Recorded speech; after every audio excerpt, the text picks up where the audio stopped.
Welcome back to another tier list, this being the patch Carbine released, and it does seem to be shaking up things a little bit in the ranked scene, so this is going to be a fun video. Make sure to watch the whole thing, because there's going to be quite some changes in the list this time.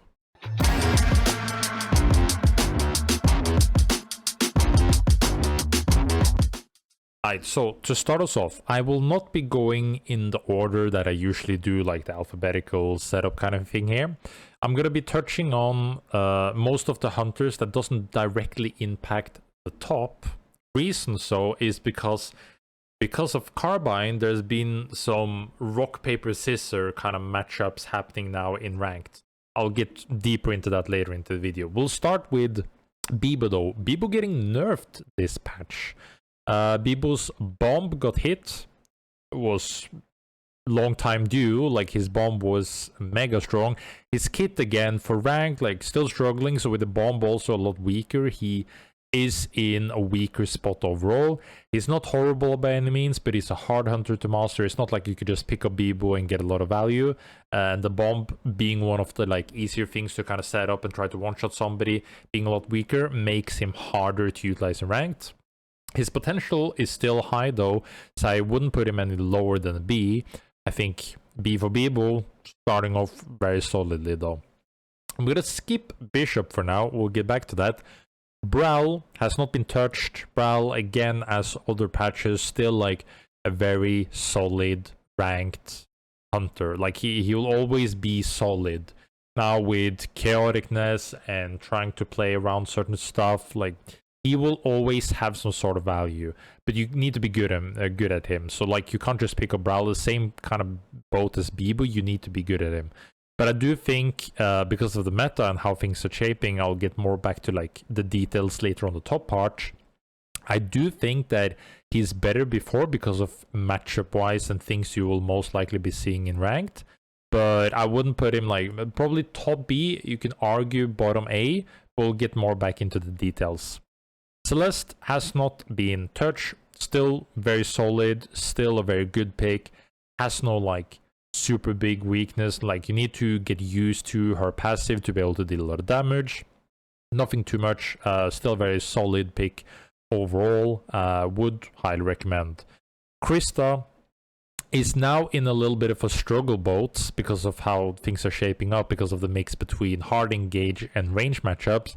She kind of struggles again, like she can kite hard engage, but then again with a lot of stuff happening and you not having a coordinated team, it's harder to pilot Krista in the meta. I would put her like in the middle, pretty like decent overall. I think she's good, but you need to be very good at Krista to get value out of her compared to other hunters that will be higher up in the list basically. Eva, she's like solid now, like she's not terrible anymore, and I think that's kind of fun. She's gotten some buffs like from a few few patches in a row now. She's still not like a top tier hunter by any means. I think she relies on the same thing with Shrike and Hudson, where if you're new to the game and you don't understand the kit, it is very easy to die to an Eva. But the more and more like experience you get, the worse Eva becomes, and this is why like this is kind of catered to the mid to higher MMRs of ranked. If you're new to the game, I wouldn't recommend this kind of list. But Eva is solid. Like her healing is good and you can do a lot of stuff. I would say that like she's around here, but for the sake of her kit, I think she will still fall on the bottom side half of this kind of a list. She has potential, good healing, and setup. Like you need that orb setup to be able to do a lot of damage. Eluna is still Eluna, no changes. Eluna is still Eluna. I would honestly, at this point, rather have an Eva than an Eluna at this current point. So I would probably say like this, honestly. Eluna is not terrible. She's good in ranked environment, but I would like at this point I would actually have an Eluna instead, or Eva instead of an Eluna. Actually, Felix, we'll get back to you. Felix. He's important for later on. Now Ghost is still very strong, still very prevalent. He has a good mix of being able to play close combat with his nades, being able to deal a lot of damage up front, but also has laser poke. I think that is still very solid, good for him overall. I would have him in an A tier for being able to play a lot of different modes, which will be an important note later on. Hudson. Jhin. So, Jhin got nerfed big time. I had, in the last tier list, I had Brawl and I had Jhin in the runner tiers. I removed this because Jhin is not there anymore. Like, Brawl is still good for that. But the meta is shaping up to giving him more value. Jhin just became more of a mosquito. Like, he's just like a really, really annoying mosquito. Probably still has more value than a Hudson in these kind of situations, but he's just an annoying mosquito. I wouldn't recommend him. Jewel got, they said above, like it's kind of above and it's kind of a nerf, so they made so you get into the ult quicker, but being in the ult is shorter, so it's like it's a bit of a trade-off. It doesn't really do too much. It's easier to get out of like clutch situations, but the kit and like everything, she's fine overall.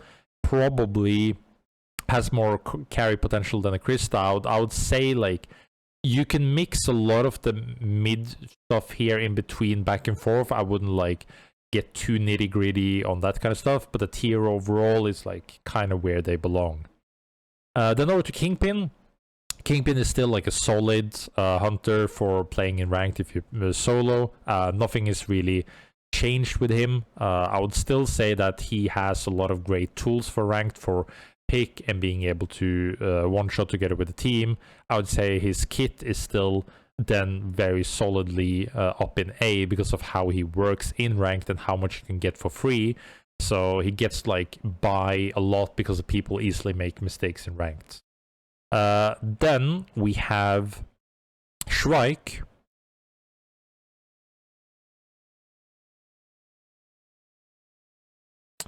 Then we have Void. Void got slight buff for his LMB. He slows a little bit more, and I also believe shift cooldown, if I remember correctly. Doesn't change too much, but it's a good buff. It's a good buff. Like he's there, he's solid, but he's really, really, really hard to play. You need to be good at him.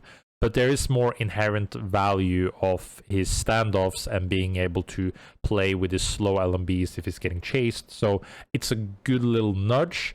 Doesn't help a ton, but in ranked environments, he's still like, you know, back and forth here. He's a solid pick. Then we have Saros.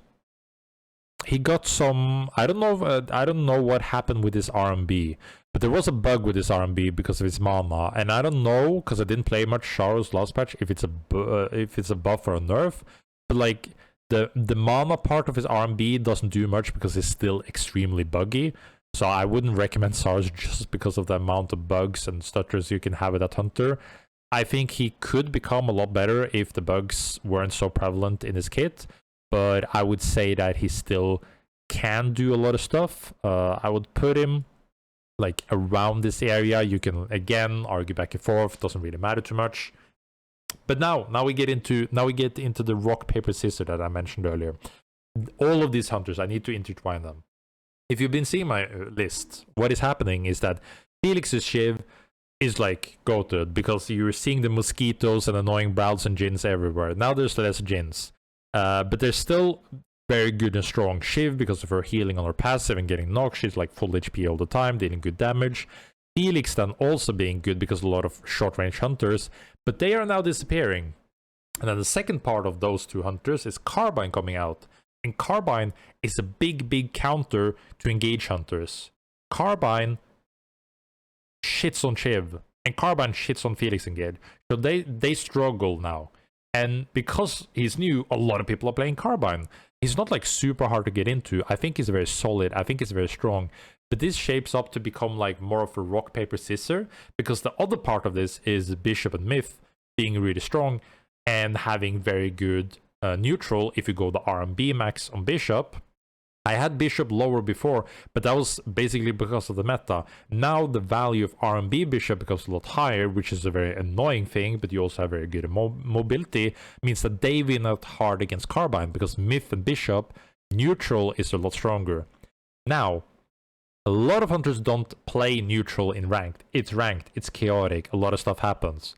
And then we also, on side note, Oath just being Oath still, dealing a lot of damage, being a tanky boy, being able to set up a lot, being like easy to deal with Carbine, and then Seth randomly getting a buff to his self heal because he's already super strong, and now they gave him more sustain in the carry potential. So it's like mixing all of this. The thing is, you have the S tier hunters from last patch, then being super countered by Carbine, who Carbine then gets countered by Myth and Bishop, and then Oath and Seth just being really strong. It's like, okay, how do we like tier this? That is the problem. So the thing is, I want to put all these guys in S, but then like it looks so weird because of the idea of what they want to be doing. If you are like a Felix player and then you run into a Carbine, then you cry. But then like, oh, but there's a team with only Myth and Bishop because they want to counter Carbine, but then you can run at them.